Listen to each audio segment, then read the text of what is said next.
After the upheavals in the Senate yesterday, let's connect the dots and take a look at what's next. Good morning, I'm Attorney Karen Jimeno, and this is At the Forefront.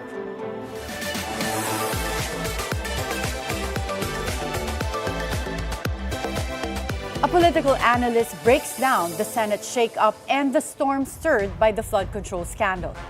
With institutions under pressure, how soon before the next move reshapes the landscape again? Joining us via Zoom is UP Los Baños professor and political analyst, Dr. Antonio Contreras. Good morning, Dr. Tony. Good morning. Good morning. Dr. Tony, let's start on the explosive disclosure of the Discayas at the Senate hearing yesterday.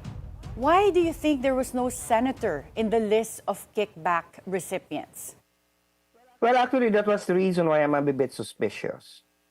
You know, I don't think the extent of the corruption that is happening in the flood control projects specifically, but also in general in construction, would exempt the Senate. I doubt it. And what is even more suspicious to me is the fact that the Discayas began being involved in flood control projects since 2016, and just so happened that they are blurting out names that are only from 2022 onwards. That would even include a name who is not yet a member of the House at the time. You know, it's only a newly elected, like Representative Marcy Chudoro of Marikina. So those are the things that make it like a bit, you know, it's almost like too good to be true. It may, I'm not saying that there's no accuracy, there are no names there that should be there, but I'm saying it's a very selective list. Selective. So palagay niyo po merong mga involved na hindi pa napapangalanan. And that is why you begin to ask if they are not willing to tell all, then what is the game that they're playing? Okay. Who brought them there? Were they there intentionally, or were they there voluntarily, or someone made a deal with them? You know? Well, among the congressmen identified, kanino ka pinaka-surprise sa lumabas na pangalan and why? Hindi ko naman kasi kilalang, well, I'm not privy to anyone, and I don't want to say I'm surprised for this person and not for this person, because then I'm going to make judgment that when I'm not surprised, I'm expecting that that person is corrupt. I don't have any basis to say that, you know. I'm not even surprised that the speaker was involved, because technically that has always been the allegations by many, that the speaker is behind it. So it's no longer surprising. Professor Tony, noong nakaarang hearing, sinabi ni Sara Discaya na 2016 sila nagsimulang magkaroon ng ledger, nakakuha ng project sa DPWH, like what you mentioned earlier. Pero yung listahan nila or ledger of mga nakatanggap ng kickbacks ay nagsimula lang noong 2022. What's your reaction to that? Ayun na nga po, sinasabi ko, napaka-selective. parang magically, nung 2016 to 2022, hindi sila na-engage sa kanyang laro, right? Parang alinis ang ginagawa nila. Parang walang kumukupit na congressman at taga-DPWH from 2016 to 2022. And then from 2022 onwards, on the last 3 years, biglang dumami na parang doon lang sila nagkaroon ng ganong klase ng mga kaganapan, as if ang makukuha mong conclusion doon sa panahon na lang ni President Marcos na presidente, meron na ganung klase ng kaganapan, at samantalang nung 6 na taon ang Pangulo ay si President Duterte, parang wala silang naranasang ganon. So magtataka ka. You have to ask, what is this? What kind of bizarre thing is this? Yeah. Well, yesterday there was a point where Curly Discaya was saying na yung kinikita daw nila sapat before, pero nitong recently lang daw na lumaki yung hinihingi. So, do you think that there was really like, perhaps this SOP was existing before, but there was an increase in the SOP that's being asked in this administration? Well, as far as I know, you know, the profit margin that is allowed for decent contractors is the same. It did not change, right? So, kahit pa naman nung ngayon, kung malinis kang magtrabaho, meron ka lang maximum ng profit margin, parang 8% lang daw, something. I don't remember the exact figure. So, yun lang ang pwede mong kitain. Hindi ka pwedeng kumita more than that. So, kung sinasabi nila 2 to 3% na lang ang kita nila ngayon, nabawasan lang yung 8%, pero kumikita pa rin naman sila. Ang tanong, talaga bang totoong 2 to 3% lang ang kinikita nila? So, kasi ako personally, I do my math. I said 2 to 3%. How can they afford those luxury vehicles then? How can they afford those? I don't want to prejudge. I want to be as kind as possible and presume that they're innocent until proven guilty.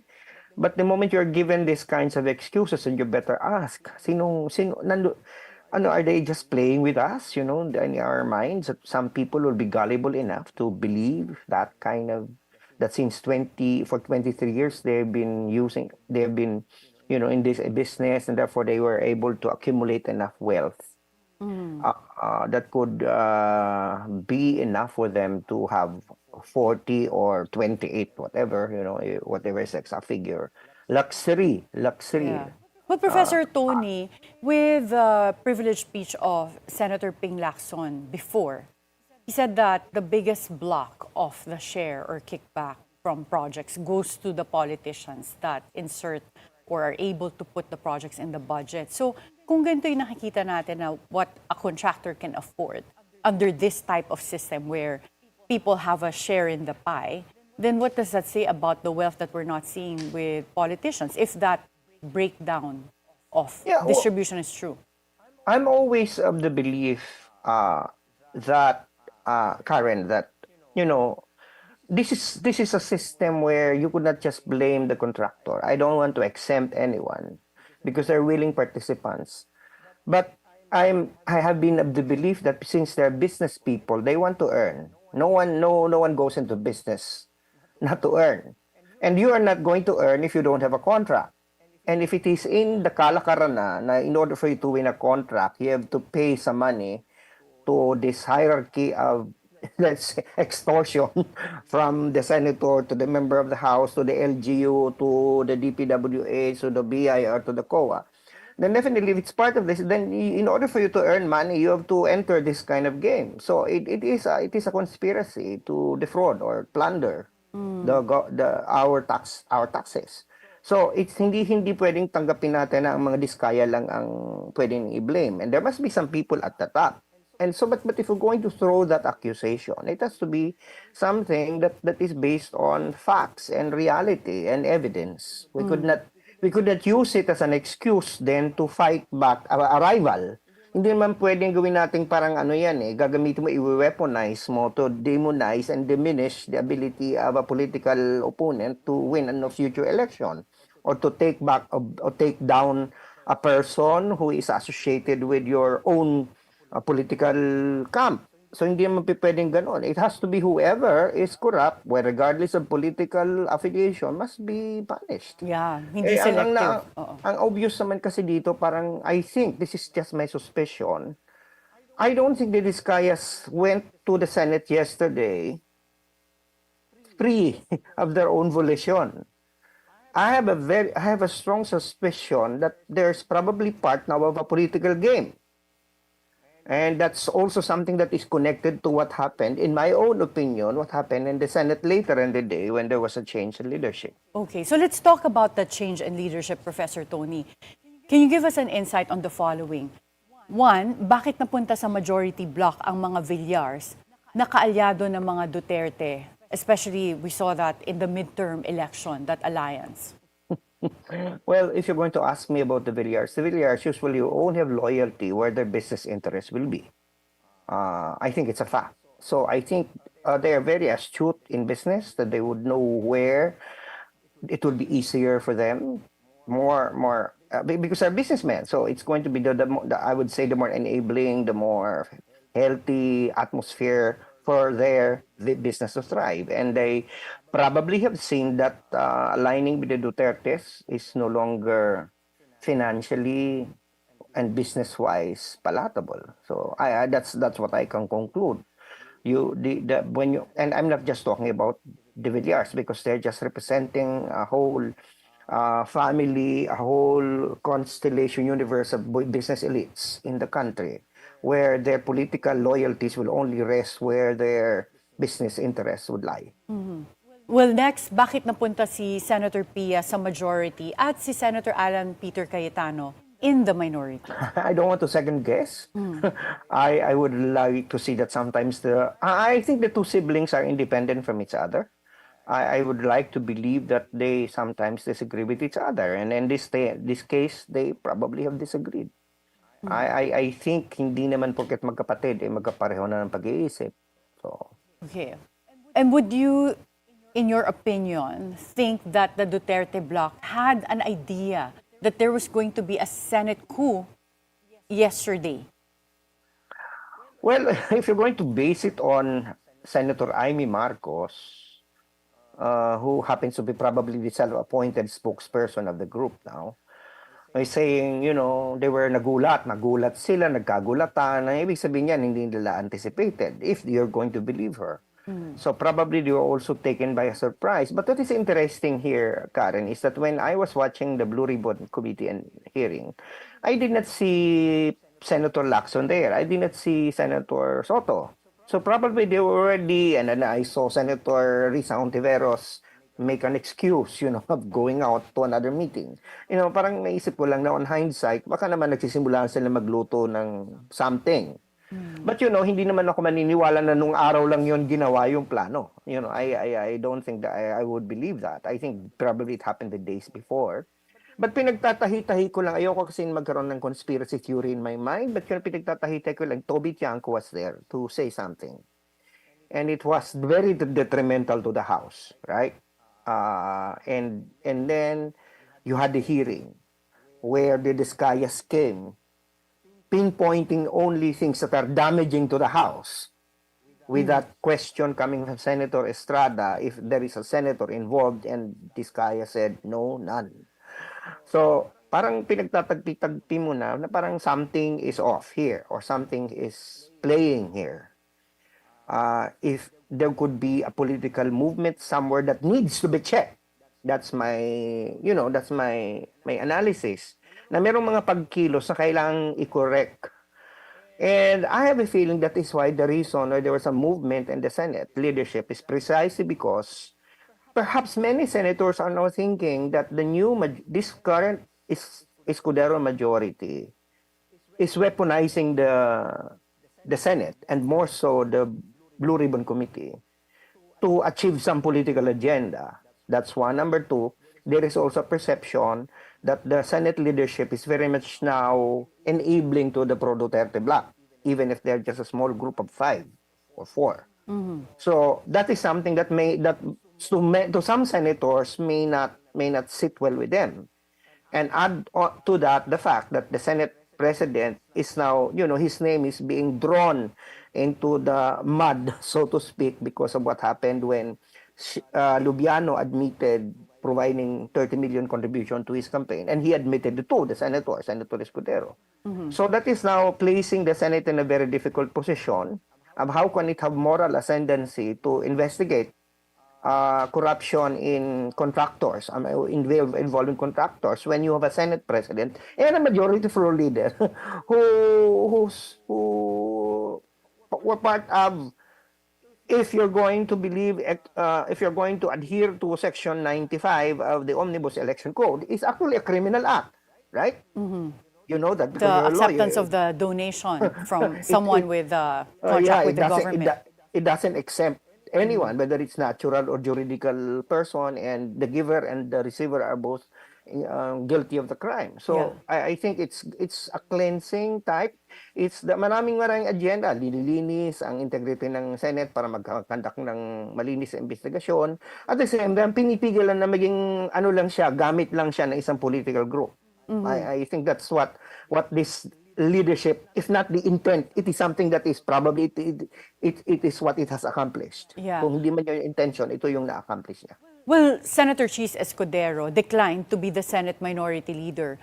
What does this mean for the balance of power in Senate right now? Well, you see, the Senate is a very volatile body. There are 24 different republics there. It can easily, unlike the United States Senate, where the parties define, Democrats and Republicans, we don't have that culture in the Philippines. It's going to be wherever 13 senators go, that's where the balance of power go. Now, ano naman ang choice kung ayaw ni Cheese na maging minority floor leader, maging minority senator siya. You know, that's it. But somebody will have to take up the cudgels. Yeah. Who's going to be the minority leader? And it could either be any one of the 9 who are in the minority. You know, we only we want to image this movement as the minority now becoming the majority, right? Where Yeah. the former 5 minority senators, Soto, Lacson, Subiri, Legarda, and Hontiveros are now part of the majority. But what I think is very significant here is not that. Because they're still solid. These 5 were solid. It's they're the minority, now they're the majority. I think what we need to look into is how come 10 of the 19 who supported Escudero before are now with a new majority. Yeah. He was abandoned by majority of his majority. You Yeah, know? pero ganun 10 pala out of- kabilis mag-shift dyan because even yesterday, we already heard rumors of a change in leadership in Senate and even in the House. And we had 2 guests here yesterday and they thought na sabi nila, ang prediction nila is stable daw yung support ni Cheese sa Senate. But now we have 15 senators in the majority and a shift from just one minority senator in the Duterte bloc can possibly mean a conviction of Vice President Sara if an impeachment is refiled in 2026 or 2027. What are your thoughts on this? Well, first of all, as a political analyst, hindi ko itataya ang aking kredibilidad para magsabi something definite about the Senate. Because sabi ko nga, the Senate is so unpredictable. People seem to have different loyalties, walang ideological backbone, wala namang left-right dyan walang, magkakapareho ng politika, pero magkaiba ng side, I think it's very difficult to analyze them. Mag-project. Now, as to whether it's going to lead to a resurrection of the impeachment complaint against Sara Duterte, we have to understand that legally speaking, they can only do that if the Supreme Court changed their mind. Because there is a case now at the Supreme Court. But if the Supreme Court says niya, hindi pala, i-reverse niya, di siguro matutuloy yan. Na matutuloy yung kaso. Kasi ako naman, ang tingin ko, this is my personal view, we could not, if we want to regain the legitimacy of government, particularly Congress, we should not abandon the impeachment complaint against Sara Duterte. Kasi we could not, on one hand, talk about going against corrupt contractors and their enablers in Congress itself, if we're not going to also pursue the impeachment case against Sara Duterte, which is another kind of accountability test of whether we can hold public officials accountable if they misuse public funds. So pareho lang yun. So hindi magkakaroon ng pangil ang Senado na mag-imbestiga nitong mga corruption na to sa flood control kung hindi nila itutuloy ang impeachment, kung ayon sa Supreme Court ay pwede pala. At lalo na ang House. Sila yung prosecutor, sila yung nag-impeach. Lalong mawawalan sila ng kredibilidad kung sila mismo hindi nila i-refile kung sakali man na sabihin ng korte hindi nyo pwedeng ipursu yan or hindi na nila ipursu. Kasi it's about, I think it's an opportunity for the House and the Senate to say we mean business. Yeah. Well, Professor Tony, lumabas na po ang pangalan ni Speaker Martin Romualdez and Congressman Zaldico doon sa not only in the testimony of the Discayas but also Congressman Toby Tiangco himself.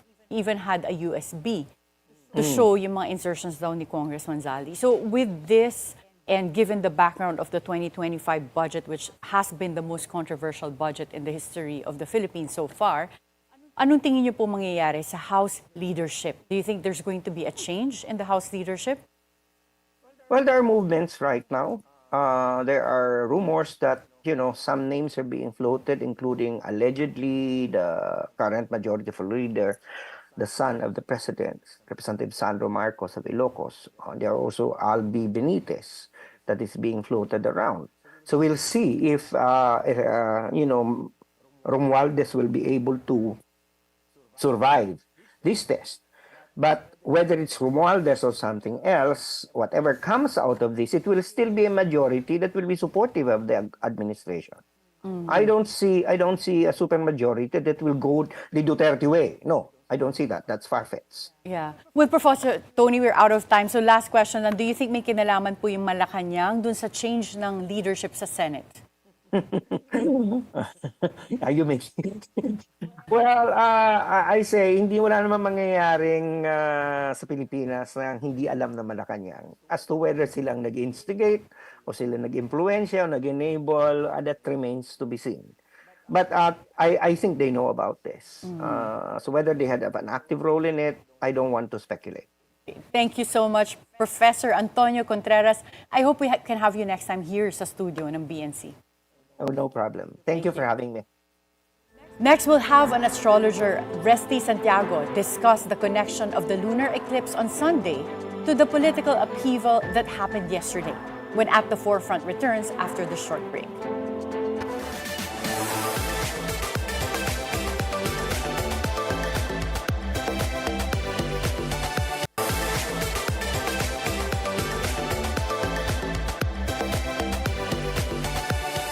The dramatic shifts in the Senate and the controversies gripping Congress unfolded almost in step with the astrology readings that we have discussed at the start and middle of the year.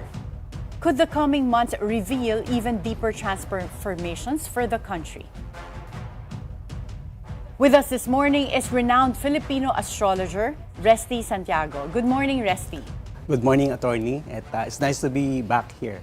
Well, it's nice to have you back here. And buti na lang, ngayon naman ako yung taga-interview. Kasi dati, ibang mga yung nag-substitute sa akin na host ang nag-interview. Yeah. Before we go back to your mid-year predictions at the forefront, first and foremost, can you explain the significance of the eclipse which occurred 2 days ago on September 7? Yeah. Well, in astrology, whether modern or ancient, the eclipses are the most powerful astrological factors. So we take that as markers in time. So let's say 6 months before or even 1 year before, I have already highlighted that this month is going to be a very significant period for the Philippines. So yes, we can say that what's happening above eclipse is affecting what's happening below. Before, in the past, you made this prediction about Senator Cheese Escudero at the start and the middle of the year. Let's watch this clip. Anong sinasabi ng mga stars sa fate ni Cheese Escudero? Okay, so this Saturn nga has already moved signs. It was in Pisces last 2.5 years. Pero recently, nag-move na siya into Aries. Yung sign kasi ni Senator Escudero is Libra. Okay. Its opposite is Aries. So may opposition na sa kanya ngayon. So kaya recently actually madaming mga criticisms sa mga actions and decisions niya, even coming from the top legal luminaries sa country. Parang Saturn kasi is somebody more powerful. In this case, since siya yung Libra, something is opposing him, Saturn. In this case, madaming mag-o-oppose sa kanya. So I think na he will not keep his position in the 20th Congress. So very categorical your statement po at the time. No? You think he would not keep his position as Senate President. And ngayon nangyari na po talaga yun. What does the stars have for Senator Cheese in the rest of the year? His birthday is on October 10, 1969. Yeah. Actually, his chart is the worst chart for the year. So that's why I was able to be very clear about my prediction.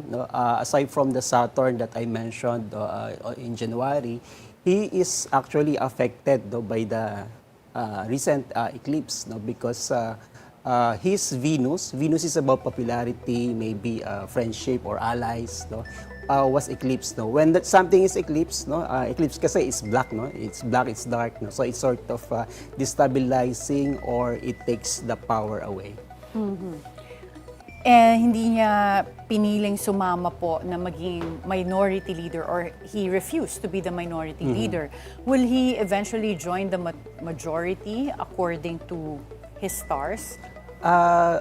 With regards to decisions, we cannot really say which is which. But then, based on the influences that he's having right now, as I mentioned, parang his chart is the worst because every planet is against him. So I think on his side, there will be some, let's say, a feeling of victimized or something like that. So most likely, he will sort of limit his engagement. In your mid-year prediction, you said that Senator Tito Soto will rise to the occasion. Let's watch this clip. Siya. Okay, I haven't checked his chart, but yung sun sign niya kasi is Virgo. So kasama yung Virgo nga sa pinaka-prominent ngayong panahon na to kasi may eclipse, no? On the positive side, no, Virgos are challenged to rise to the occasion. So I think based on that alone, no, parang he's really called for to rise nga dito sa situation na to. And Well, eto na, nag-rise to the occasion. Naging Senate President na si Tito Soto. So, ito ba yung sinasabi mo na revival or ito yung nakikita mo ba sa stars niya na may revival ng influence niya? Ang birthday po ni Senate President Tito Soto is August 24, 1948. Yes, no. Precisely, that's why I mentioned, no. Those with Virgo influences in their chart, no, will be called, no, to serve, no, the people, and among the current senators, no, parang talagang he took that personally, no. Parang there's really some form of mission or vision that he's pursuing. So it's like he's aligning himself, no, with the demands of the time, as symbolized by the eclipse, because his sun sign is Virgo, and the eclipses this year and next year are in Pisces and Virgo. In Pisces and Virgo, so kasama po siya. At sa kasama pagbabalik naman po ni Tito Soto as Senate President, nakikita niyo po ba sa mga between na ang Senado ay magiging mas matatag o magkakaroon ba ng ibang dynamics dito base sa sign ng kanilang Senate President? Yeah, for that question, there's a technique called electional astrology, or for everything kasi, everything that begins, meron siyang birthday. So for comparison, yung birthday ng 20th Congress under the leadership of Jesus Escudero, parang he started it, on a void period. It's called void of course moon. So basically, pag void, the term will be voided. So it's like negative.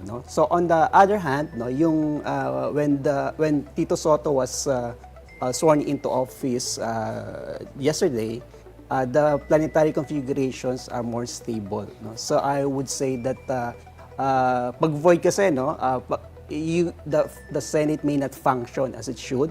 Pero since the positive energies are present yesterday, it seems that there will be a different dynamics, and most likely the Senate will be more hardworking and more serious, and will accomplish more.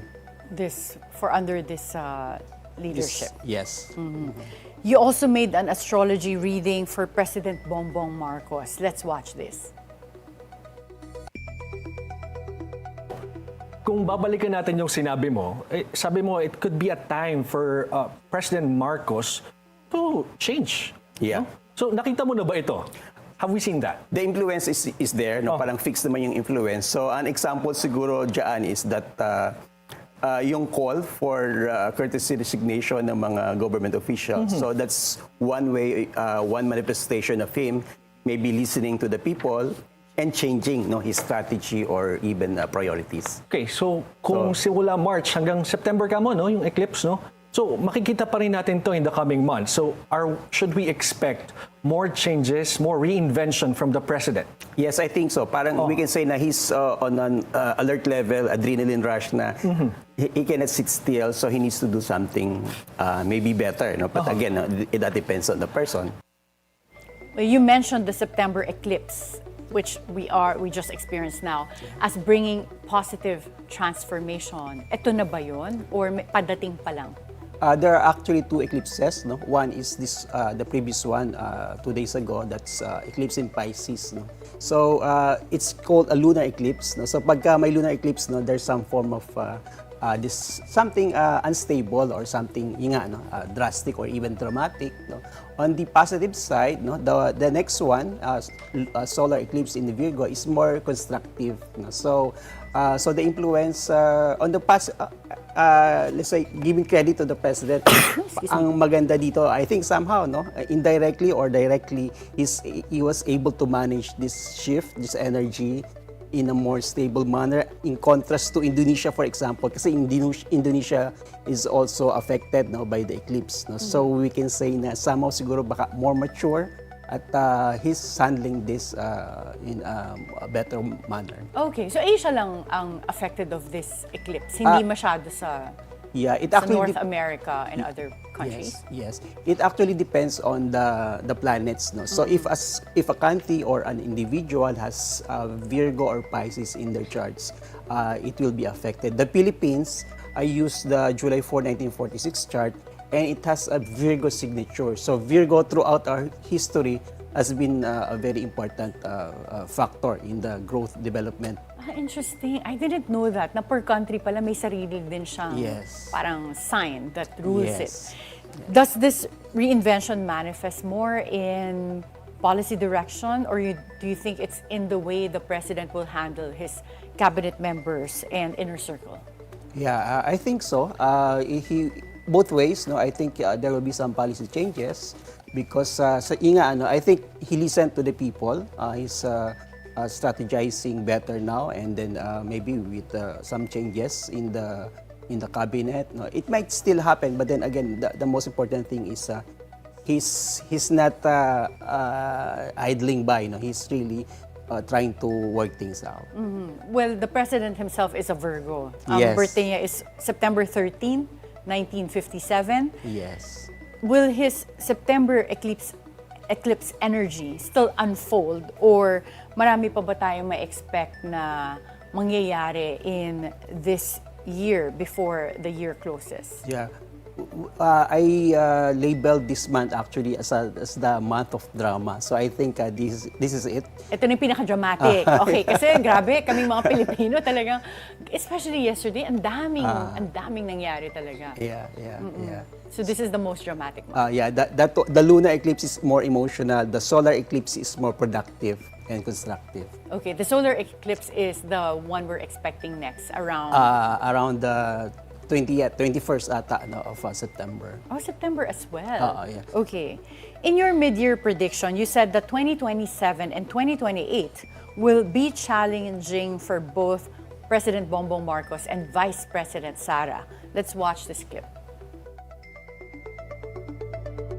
Kapag pinag-uusapan kasi itong 2028 elections at kung problematic sa Pangulo ang 2027, makaka-apekto ba yan sa kung sinong posible niyang i-endorso for 2028? I think so, pero pareho sila. Yung dalawang kampo medyo affected.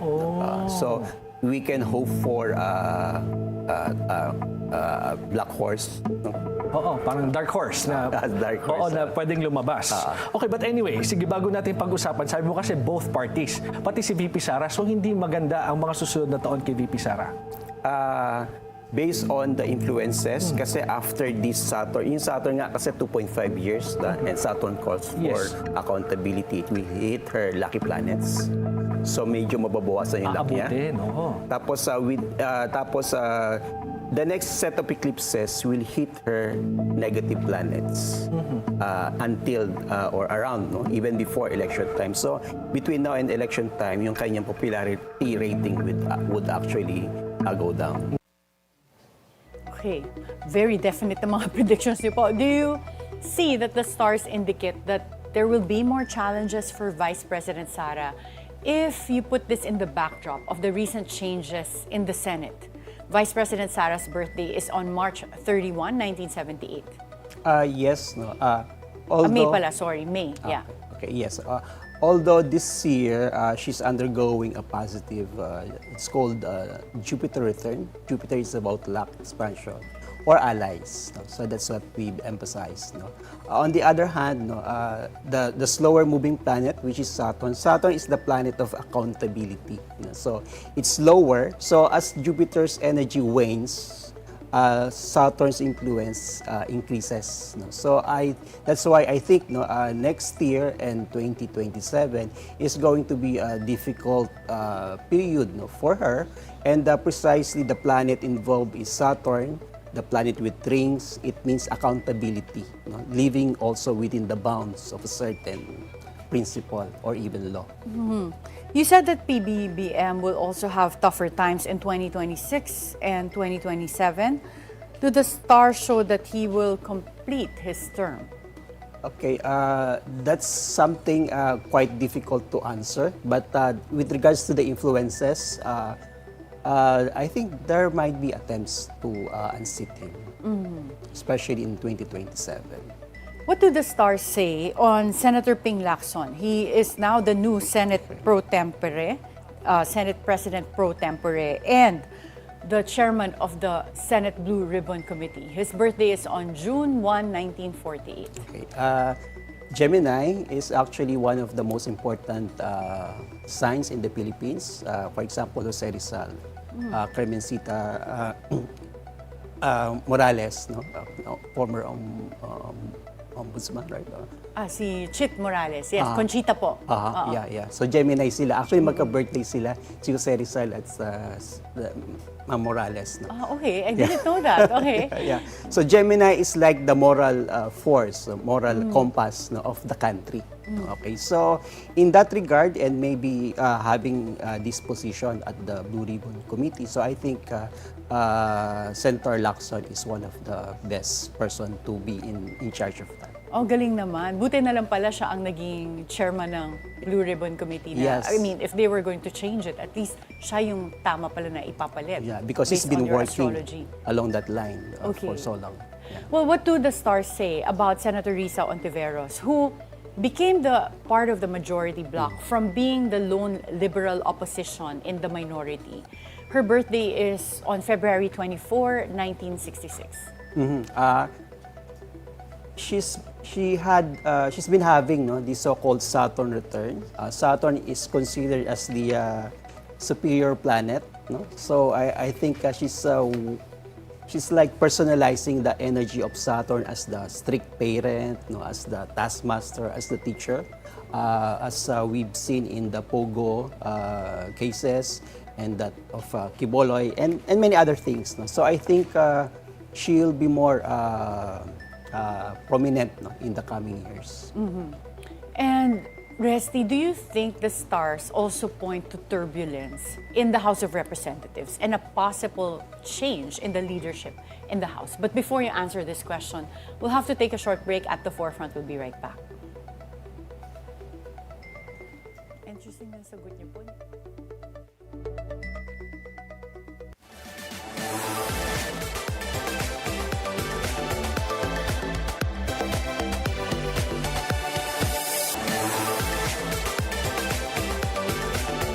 Welcome back at the forefront. Resty, do you see the stars as pointing to turbulence in the House of Representatives or a possible change in the leadership in the House? Okay. The lunar eclipse on September 7 was actually exactly affecting the House of Representatives in the chart of the Philippines. No? So eclipses are always two things. No? It can be transformative, positive, or negative. No? So it depends on how we handle things. So the drama is already this one. It's already happening. No?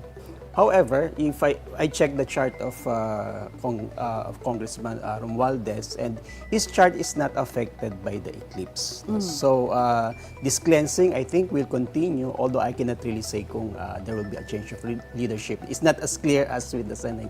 Not as clear. Okay, kasi yung next question correlates to Speaker Martin Romualdez. His birthday is on November 14, Yes. 1963.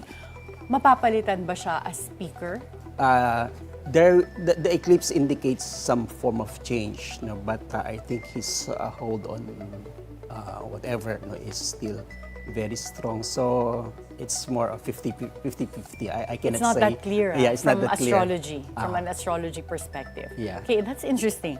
At the start of the year, you predicted former President Rodrigo Duterte's tough times in March.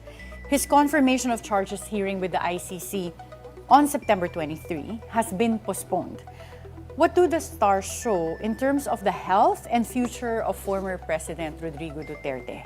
His birthday is on March 28, 1945. Okay, he's been under the eclipses in his sign in the past 2 or 3 years, and that culminated in March. The last of the Aries eclipses, his sun sign is Aries. So he was like bombarded for the past 3 years. No? And although this, for the fourth quarter, Saturn actually has sort of retrograde. No? It means it's not moving forward, it's moving backwards. No? So I think the trial was postponed. No? Maybe in terms of astrological timing, that might be the reason. However, Saturn will eventually move forward and will be in Aries, which is his sun sign. Saturn is called the taskmaster, the teacher, or even the jailer. No? So I think because his sun sign is Aries, Saturn is moving towards that sign. He will be affected eventually. Positively or negatively? Saturn is accountability. No? So it depends on how you would view what accountability is. Okay. In the latest People mock survey, Vice President Sara and Mayor Vico Soto are now the tough contenders for the 2028 presidency. Mayor Vico is not eligible for the presidency yet based on his age. What do his stars show in 2028? Mayor Vico's birthday is on June 17, 1989. Okay, yes. So again, his sun sign is actually Gemini. No? So similar to, he's performing the function of a moral crusader, such as Jose Rizal and Morales. No? So I think he will continue to be prominent. No? The luckiest sign in 2028 are Virgo and Gemini, although Virgo is luckier than Gemini. No? So it's like the greater benefic is influencing Virgo and the lesser benefic is influencing Gemini, which is his sun sign. But at the same time, that's also the sun sign of the Vice President. Anong ang sun sign ni Vice President? Gemini din. Gemini. So, So, swerte pareho rin silang si Vice Gemini. President. Si Vice President Sara is also going to be lucky in 2028 since pareho sila ng sun sign? Or ano yung effect po nun? Okay, so the difference is beforehand, there will be a series of eclipses. Again, so we're talking about the eclipses, the most powerful influences. It will affect her chart in 2026 and 2027. So I would simply say that it will hinder her popularity. It will affect her ratings. No? So, For those 2 years? For the next 2 years. 2026 to 2027. Oh, Pero parang- by 2028, parang- based on Vice President Sara's the lesser benefic is in Gemini, their sun sign. So I don't know how that would translate. Congressman Zaldico of Ako Bicol Party List is at the center of the national controversy now. His name has been mentioned at the Senate Blue Ribbon Committee hearing yesterday. What do the stars say about him, his health, and whatever potential cases he might face? His birthday is on December 8, 1970. So, Sagittarius po, no? Yes, Sagittarius. Okay, with regards to the influences, it seems that he's not affected by the eclipse, but next year, this Saturn will affect him as well. No? You asked about health, no? So maybe next year there can be some health concerns with regards to his, with the cases. I think there will be cases filed against him. So, Saturn din po. Yun yung sinasabi mong accountability Yes, planet. accountability. Okay. What do the future hold for the Diskaya couple on this highly controversial national issue? Curly Diskaya's birthday is on May 15, 1975, and Sara Diskaya's birthday is on November 10, 1976. Okay, if I may digress for a while, no? Yes, opo. Sige. So, I've studied kasi itong, I call this the astrology of corruption. May And then, ganun pala, astrology of corruption. well, I studied, I studied, and there is such thing. In astrology, there is something called corruption of the planets. Corruption. Sometimes it will translate as some form of literal na corruption in the political world. No? So, in the Philippines kasi, somebody commented actually na maybe the Philippines merong corrupted planets. And actually, that is true. No? So, Which one? it's Saturn. Saturn is connected with land, flood control system. So I saw that configuration in the chart of the Diskayas. Again, it's not really... You mean for them as a couple, considering May 15, what sign is May 15? It's more of the planet, no? Both of their Saturn kasi is connected with buildings, construction, or So contractor. you mean sa business nila, specifically? Yes, on their natal chart, no, Saturn is called corrupted. No? If that is the case, for example, no, in terms of choosing candidates, in terms of choosing contractor for that matter, there is a system in astrology wherein somehow it will raise some red flags, no? So it's not automatic naman na corrupted, no? Yung person, no? It's more on kung may ganitong signature, kailangan nating busisiin, no? Mas mabuti, no? Which is what the Congress, no, and the Senate is doing right now. So yeah, no, so I think it's there. Parang personally, parang yun din ang dapat nilang halukayin sa sarili nila, no? And then as a nation, yun, titingnan natin talaga itong sitwasyon na to. Very important at But that's so odd for me as someone who's not familiar with astrology that Saturn is the corrupted planet, but it's also the planet of accountability. yes, it depends on the strength and weakness. That's why I said Saturn is corrupted in some cases. No, if it's corrupted, it will result or there's a propensity. It's still up to us individuals, no, kung whether we do the right thing or not. No? So apparently, no, yung act itself of having 9 companies bidding against each other, that itself is a corrupt way of doing things. No? So it's like a map. No? So we see how things might go. If you are that person, no, you have to think inwards and then maybe review your values, and then us, no, as the nation, we have to see this as an indicator na possibility. Meron nga pa ata talagang tendency at may mga pruwebas naman, no? So dapat nating to take that very seriously. Well, the other congressman that's in the middle of all of the recent events is Congressman Toby Tiangco, and he seems to be one of the most outspoken in the House of Representatives in terms of calling for accountability. Will he succeed in his challenge to, well, I don't know what you call this, cleanse the House or call for accountability? Okay. His birthday is on November 21, 1967. Okay, Scorpio, his sun sign, ano? But at the same time, he has 2 planets in Virgo. No? So kasama siya doon sa Virgo eclipse. No? That ang description natin dyan is some people with Virgo influences are called to work, no, with the energies right now, which is about cleansing. So I think he's serious about that. You know, although of course the same issue was leveled against him. But with regards to the seriousness of going through with that call, no, for cleansing in the department, no, in Congress, he's serious about it. Magsasucceed po ba siya based on astrology and his sign? The eclipse last a few days ago is also saying the same thing. So maybe at least, no, there we will see some big changes. Okay, at least may malaking chance. Oo.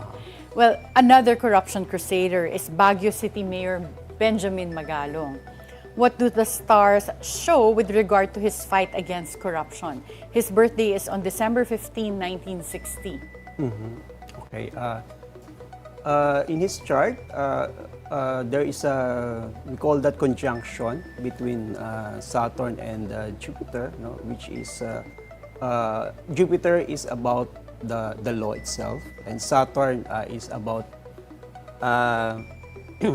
the government itself. No? So I think he is really a crusader in that sense. No? A combination of law and government service, no, in terms of the astrological signature.